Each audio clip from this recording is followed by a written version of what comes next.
How's it going, guys? I'm Gabriel and this is Noodle Shot. If this is your first time here, you're very welcome, and I sincerely hope you enjoy this video. Give us a sub as we're trying to grow and so you can keep up with our noodly content. This time I'm trying something a little bit different that may or may not be your cup of tea. I'm starting a series of videos called Thought Experiments, where I will be exploring deep topics around gaming.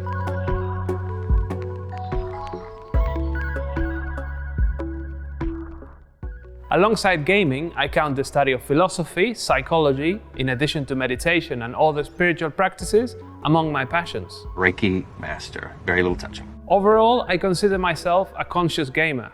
When I play games, I rarely do it to switch off and escape. While I immerse myself in digital worlds, I also exercise my awareness and pay attention to the way I feel and react to the game. On another level, I enjoy trying to discern what ideologies or concepts the developers are displaying using this medium. I also love observing how different people from different backgrounds and belief systems react to the same piece of media. Playing in this manner, I have developed a series of intuitions that I would like to share with you all. Okay, Mr. Freud. In this series, more than any other, I welcome and crave your criticism. I would love for you to poke holes in my thinking and/or build on my ideas. So make sure to leave a comment.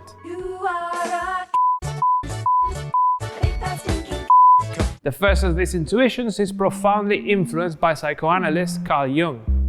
I believe that gaming is an interactive externalization of the human psyche, and as such is playing a role in human evolution.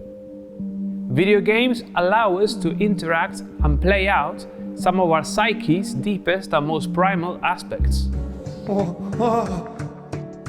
You must like what you see. I'm not staring. You're a bad liar. It is not coincidence that violent video games, that is, games in which their core mechanics involve the defeat or killing of an opponent, are the most popular. As outlined in the book Sapiens by Yuval Noah Harari, physical violence and aggression, including genocidal tendencies, have played a crucial role in the evolutionary history of our species. So much so that they've survived in our genetic and neurological makeup and remain in the form of more or less latent evolutionary programs. The sorts of programs that Hitler both ran and elicited from people are lurking in our, let's say, in our genome, in our set of biological possibilities, and we have to be very awake to that fact on an ongoing basis. Our ability to be violent towards ourselves and against other species, including higher primates, although not the only one, is one of the key reasons why Homo sapiens are the dominant species on this planet. In evolutionary terms, we come from an ancient line of violent primates who obliterated their competition.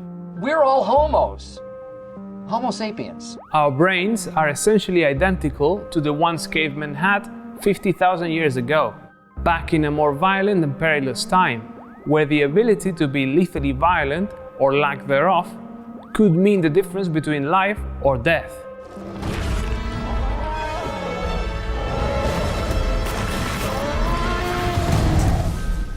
The implications of this are fascinating and troubling at the same time.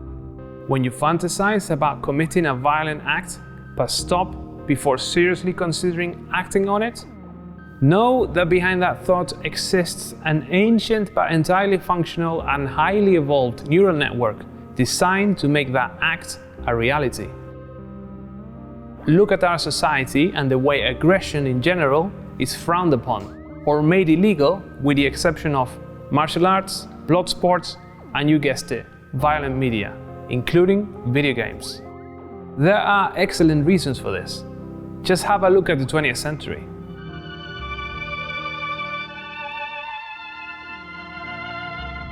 Doesn't mean that those violent instincts aren't there. One of the most fascinating discoveries of modern psychology is the idea that the continued repression of primal impulses could result in mental illness and, what's more, unpredictable and potentially devastating expressions of violence. Say hello to my little friend! If Freud was still alive, I dare to guess he would deem extreme acts, such as mass shootings, at least on some level, as expressions of repressed feelings of aggression. Feelings that fail to be channeled and therefore led to a horrific event, magnified by the perpetrator's access to devastating technology, in this case firearms.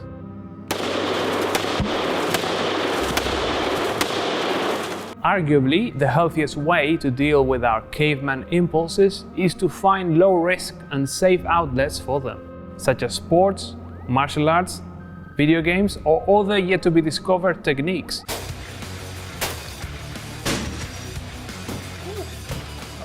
Evolution works its way incredibly slowly, and until our bodies adapt to this more peaceful way of living, I argue violent games can provide an outlet for us to express our darkest fantasies without actually harming others, provided we use them consciously and responsibly, just like everything else. Especially since the link between violent video games and real-world violence has now been thoroughly debunked. Most research studies in this area have concluded there are no significant links between violent video gameplay and aggression or other undesirable behavioral outcomes such as antisocial attitudes or bullying behavior among children or adolescents. In fact, there's more and more exciting research talking about the benefits of action video games on visual acuity and our ability to multitask under pressure.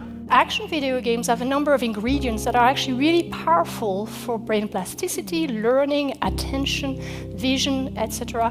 And so we need, and we're working on understanding what are those active ingredients so that we can really then leverage them to deliver better games either for education or for rehabilitation of patients. Now, let's suppose you agree with my claim that video games are an arena in which your collective consciousness interacts with itself, and join me on a little thought experiment. Perhaps, over the course of millennia, after observing the horrific nature of senseless violence depicted so accurately and so thoroughly, we will collectively decide to leave it behind, just as we have done with child sacrifice or other tendencies that may have had an evolutionary utility way into the past, but now are simply unthinkable. In his controversial 2011 book, The Better Angels of Our Nature, Harvard professor Steven Pinker provided compelling evidence that we live in the most peaceful time in history, contrary to public perception. And this is happening at a time where access to violent media is ubiquitous. Few of us die of disease and starvation. Few of us are illiterate. Few of us are victims of violent crimes. Few of us die in wars. Few of us live under dictatorships. As a result, I suspect violent video games not only don't escalate violence, but actually have a decreasing effect on it, by allowing us to enact our darkest impulses and explore the most macabre aspects of our curiosity, without acting them out in reality. So next time you feel a sense of achievement crushing a digital skull, followed by a satisfying blood splatter, stop for a second to ponder how your ancestors might have used the same brain pathways and incentives to kill actual human beings. I certainly do it sometimes, feeling grateful that I live in a time and place where such an act is not crucial to my survival. I definitely believe violent video games are and will continue to play a role in our effort to understand ourselves and provide a viable and safe outlet for aggression when used in healthy moderation. I also encourage you to find other positive ways to channel your aggression aside from video games. It can be really useful in your life and a healthy thing to do. Your body and your psyche are ancient but incredibly wise machines, with an amazing ability to adapt to new challenges. Ignoring that you are a potential killing machine simply won't do. I'm a serial killer. That's all from me today, guys. I hope you enjoyed this slightly different take on video games. Don't forget to give us a like, share your love or hate in the comments, and click that bell to stay up to date with noodle releases. See you next time.